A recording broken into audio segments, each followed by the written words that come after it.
हमारी मूवी का हीरो है विल शॉ, एक सक्सेसफुल बिजनेसमैन जो अपनी बिजी लाइफ में इतना उलझा हुआ है कि अपने परिवार के लिए वक्त ही नहीं निकाल पाता। स्पेन में फैमिली वेकेशन के लिए जाते समय भी वो अपने फोन से चिपका रहता है। एयरपोर्ट पर उसके पिता मार्टिन उसे लेने आते हैं। मार्टिन एक आर्टिस्ट हैं, कम से कम विल ये ही जानता है। उनके बीच रिश्ता अच्छा नहीं है क्योंकि विल हमेशा काम में बिजी रहता है। जब वो समुद्र किनारे पहुंचते हैं तो विल की माँ लिज और बाकी परिवार उनका स्वागत करता है, लेकिन यहाँ भी विल का फोन नहीं छूटता। डिनर के दौरान भी वो लगातार फोन पर बिजी रहता है, जिससे मार्टिन परेशान हो जाता है। अगले दिन पूरा परिवार समुद्र में बोट पर निकलता है। यहाँ भी विल की लापरवाही की वजह से उसके भाई जॉश की गर्लफ्रेंड दारा को चोट लग जाती है। मार्टिन गुस्से में आकर विल का फोन समुद्र में फेंक देता है। अब विल भी परेशान हो जाता है और किनारे पर बोट लगाकर शहर घूमने निकल जाता है। दूसरी तरफ मार्टिन को लगता है कि एक छोटी बोट सुबह से उनकी बोट के आसपास घूम रही है। कुछ तो गलत है। जब विल घूमकर वापस आता है तो समुद्र किनारे उसे अपनी बोट कहीं दिखाई नहीं देती। वो मछुआरों से पूछताछ करता है, लेकिन कोई जानकारी नहीं मिलती। लोग उसे पर्वत पर जाकर देखने की सलाह देते हैं। वहां से पूरे समुद्र का नजारा साफ दिखता है। विल तुरंत पर्वत पर जाता है और अपनी बोट देखकर तैरकर वहां पहुंचता है, लेकिन बोट बिल्कुल खाली है। विल का दिल बैठने लगता है। उसे एहसास हो जाता है कि यहाँ कोई एक्सीडेंट हुआ है। विल बिना समय गवाए पुलिस स्टेशन पहुंचता है। शुरू में कोई उसकी नहीं सुनता, लेकिन जैसे ही वो अपना पूरा नाम बताता है, सभी पुलिस वाले तुरंत एक्टिव हो जाते हैं। कुछ पुलिस वालों के साथ विल उस जगह पहुंचता है जहां उनकी बोट है। अचानक विल देखता है कि एक आदमी पहले से किनारे पर उसका इंतजार कर रहा है। उसे एहसास होता है कि कुछ गलत है, इसलिए वो पुलिस से बचकर भाग निकलता है। पुलिस उसका पीछा करती है और उसे रोक लेती है। ठीक उसी वक्त मार्टिन वहां आकर विल की जान बचाता है। वो सभी पुलिस वालों से फाइट करता है और विल को लेकर भाग जाता है। रास्ते में मार्टिन एक शॉकिंग बात बताता है। वो कोई आम आर्टिस्ट नहीं है, बल्कि एक CIA एजेंट है। पिछले 20 सालों से वो CIA के लिए काम कर रहा है। अब मार्टिन के पास CIA का एक खास सूटकेस है, जिसकी वजह से उन्होंने मार्टिन के परिवार को किडनैप कर लिया है। मार्टिन को कैरेक नाम की एक औरत का फोन आता है, जो उसे मिलने के लिए बुलाती है। मिलने से पहले मार्टिन विल को एक सीक्रेट अपार्टमेंट में ले जाता है, जिसके बारे में किसी को पता नहीं है। वहां से वो वेपन्स उठाता है और डिएगो नाम के एक आदमी को मैसेज करता है। दूसरी तरफ बिल्डिंग की छत पर एक स्नाइपर अपनी राइफल के साथ मार्टिन के आने का इंतजार कर रहा है। मार्टिन विल से कहता है कि कैरेक उसकी दोस्त है, लेकिन फिर भी विल को सेफ्टी के लिए कार में ही रहना होगा। जब मार्टिन अंदर जाता है तो कैरेक उसे चुराया हुआ सूटकेस किडनैपर्स के हवाले करने को कहती है, ताकि वो अपने परिवार को फ्री करा सके। मार्टिन कहता है कि वो इसके बारे में सोचेगा।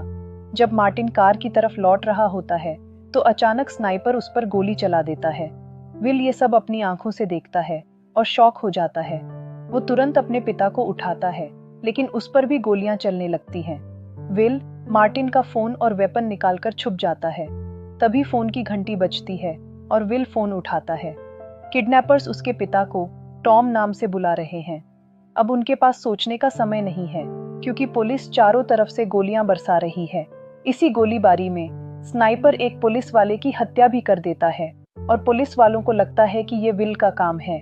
विल जैसे तैसे एक वॉशरूम में घुसता है और खुद को शांत करके आगे के प्लान के बारे में सोचता है। इसके बाद वो सीधा एम्बेसी से मदद मांगने पहुंचता है, लेकिन वहां के स्पेशल एजेंट से बात करने के बाद भी कोई फायदा नहीं होता। एम्बेसी के पास मार्टिन शॉ नाम के एजेंट की कोई इन्फॉर्मेशन नहीं है, बल्कि उन्होंने विल से कहा कि उस पर पुलिस वाले की हत्या का आरोप है और वो सिर्फ उसे एक लॉयर दे सकते हैं। तभी विल को बताया जाता है कि नीचे उससे कोई मिलने आया है। नीचे जाकर विल देखता है कि उसके पिता की दोस्त कैरेक उसका इंतजार कर रही है। वो विल को उसके बचपन की ऐसी बातें बताती है जो सिर्फ मार्टिन के किसी खास दोस्त को ही पता हो सकती थी। फिर कैरेक एक शॉकिंग बात कहती है। उसने ही मार्टिन को मरवाया है, क्योंकि मार्टिन ने उसे धोखा दिया था। जब कैरेक कहती है कि वो विल को सब कुछ सच बता देगी, तो विल चुपचाप उसकी कार में बैठ जाता है। कैरेक बताती है कि मार्टिन ने सूटकेस चुराकर धोखा दिया, इसीलिए उन्हें उसकी जान लेना जरूरी हो गया। अब कैरेक चाहती है कि विल वो सूटकेस खोजने में उनकी मदद करे। विल ये बात सुनकर तबीयत खराब होने का नाटक करता है और कार से बाहर निकलकर भाग जाता है। कैरेक के बदमाशों को चकमा देकर विल एक बस में चला जाता है। अब उसे फिर से किडनैपर्स का फोन आता है। किडनैपर्स फिर से उससे सूटकेस की मांग करते हैं और उसके परिवार को जान से मारने की धमकी देते हैं। विल देखता है कि मार्टिन के फोन से डिएगो नाम के एक आदमी को बार बार फोन गया था, इसलिए वो डिएगो से मिलने का फैसला करता है। लेकिन जैसे ही वो डिएगो के घर पहुंचता है तो एक किलर पहले ही वहां विल के इंतजार में बैठा हुआ था। अब विल को अपनी जान बचाने के साथ साथ वहां मौजूद लूसिया नाम की एक लेडी की भी जान बचानी है। उस किलर का काम तमाम करके विल लूसिया को बताता है कि वो डिएगो से मिलने आया है। लूसिया बताती है कि डिएगो उसके अंकल हैं और वो विल को उनके पास ले जाएगी। लेकिन जब वो दोनों डिएगो के घर पहुंचते हैं तो उससे पहले ही किसी ने डिएगो की हत्या कर दी थी।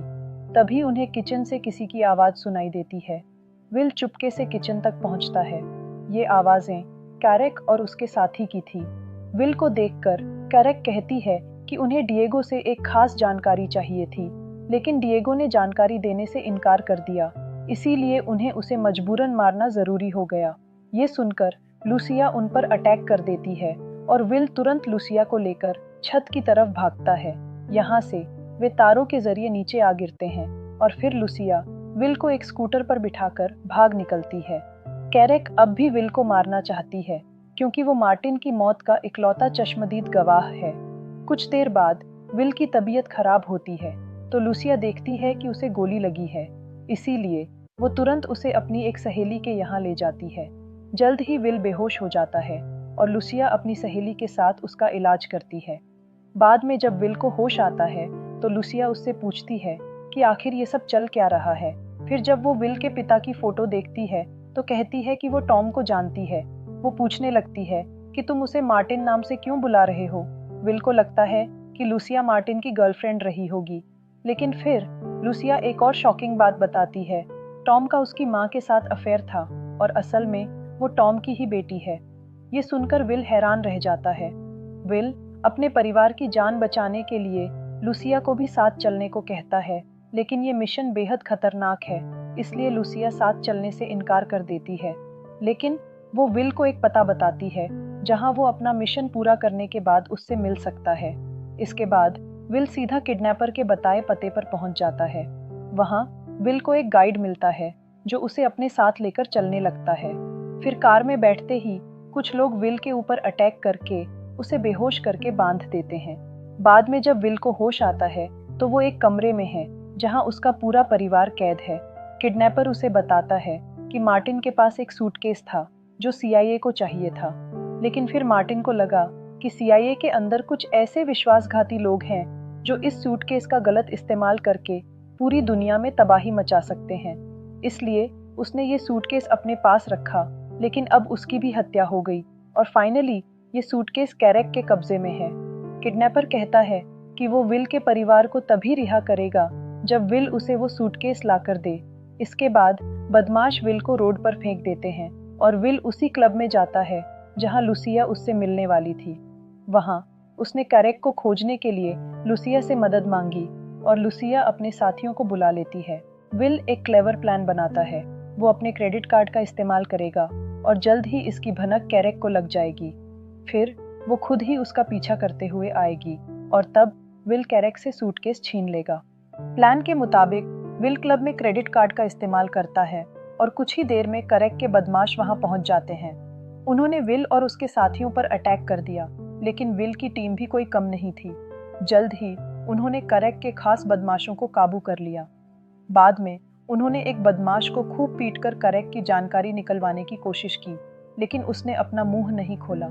तब विल समझ गया कि इसे पीटने से कुछ नहीं होगा। उसने बाहर आकर अपनी टीम से इस बदमाश को रिहा करने को कह दिया। वो जानता था कि रिहा होते ही वो सबसे पहले कैरेक के पास ही जाएगा। हुआ भी बिल्कुल ऐसा ही। उसका पीछा करते हुए विल और उसकी टीम एक बेसमेंट में आ पहुंची। तब उन्हें पता चला कि आज कैरेक यहाँ सूटकेस को बेचने की डील करने वाली थी।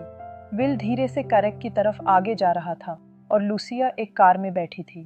तभी किडनैपर्स की गैंग भी वहां पहुंची और उन्होंने लुसिया को जबरदस्ती कैदी बना लिया। किडनैपर विल से सूटकेस की मांग करने लगा। उन दोनों की बहस से करेक सावधान हो गई और अचानक उसने सामने वाली पार्टी पर गोलियां चला दी।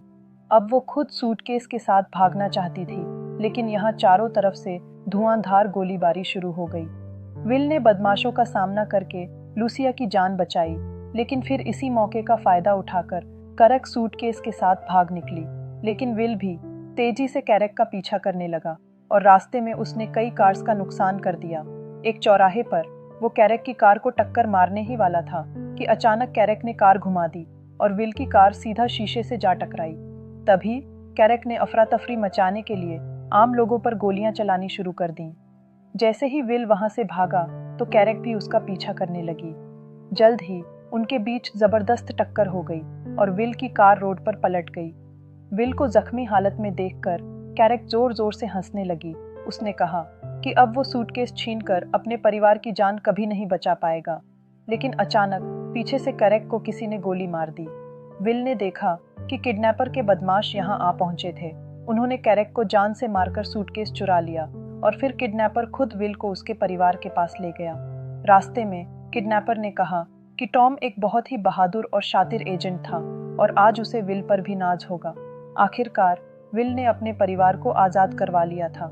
बाद में हॉस्पिटल के बाहर एक एजेंट ने उसे कुछ कागजात देकर कहा कि वो CIA में एजेंट बनकर अपने पिता की जगह ले सकता है, लेकिन विल ने इससे इनकार कर दिया।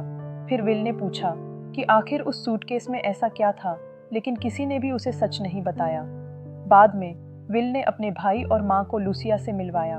आखिरकार सबने उसे अपना लिया और अपने परिवार का हिस्सा बना दिया और यहीं मूवी एंड हो जाती है। कभी कभी परिवार के सबसे करीबी रिश्ते भी कभी कभी सबसे जटिल होते हैं। विल का पूरा जीवन एक झूठ था। उसका पिता, जिसे वो एक सिंपल आर्टिस्ट समझता था, वो एक्चुअली एक CIA एजेंट था। लेकिन फिर भी जब परिवार पर संकट आया तो विल ने अपनी जान की परवाह किए बिना सबको बचाया। कभी कभी लाइफ हमें ऐसी सिचुएशंस में डाल देती है जहां हमें अपने सबसे करीबी लोगों पर भी शक करना होता है, लेकिन असली रिश्ता वो होता है जो इन सब टेस्ट्स के बाद भी बना रहता है। मार्टिन ने भले ही विल से झूठ बोला हो, लेकिन उसका प्यार सच्चा था। वो अपने परिवार की सुरक्षा के लिए ये सब कर रहा था और विल ने भी फाइनली प्रूव कर दिया कि फैमिली के लिए वो कुछ भी कर सकता है। जिंदगी में कभी कभी सच्चाई इतनी कॉम्प्लिकेटेड होती है कि झूठ आसान लगता है, लेकिन अंत में प्यार ही जीतता है। विल और मार्टिन की कहानी यही सिखाती है कि परिवार का मतलब सिर्फ खून का रिश्ता नहीं है, बल्कि एक दूसरे के लिए कुछ भी करने की इच्छा है। माय डियर लिसनर्स, मूवी अच्छी लगी तो वीडियो को हाइप करके हमारे चैनल को अपना प्यारा सा सपोर्ट ज़रूर दीजिएगा। Till then, good bye.